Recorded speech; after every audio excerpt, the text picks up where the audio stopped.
Family के अंदर एक चीज़ बन जाती है जिसे हम ग्रिड लॉक कहते हैं। आपको पता है ग्रिड लॉक क्या होता है?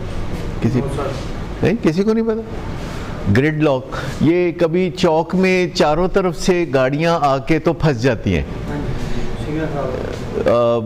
ट्रैफिक बिल्कुल ब्लॉक हो जाती है, चारों सड़कों से गाड़ियां आके फंस जाती हैं क्योंकि कोई सिग्नल काम नहीं कर रहा था, कोई बारिश हो रही थी, कोई पानी खड़ा था, और आखिर में सब गाड़ियां एक दूसरे में फंसी हुई नज़र आती हैं, और इसको हम कहते हैं ग्रिड लॉक। तो घर में भी 5, 6, 7 अफराद हो तो सब एक दूसरे के साथ सींग फंसा के बैठे होते हैं और समझ में नहीं लगता अब क्या करें। तो जब ग्रिड लॉक होता है ट्रैफिक का तो क्या किया जाता है आमतौर पर? ग्रिड लॉक पुलिस वाले का इंतजार होता है।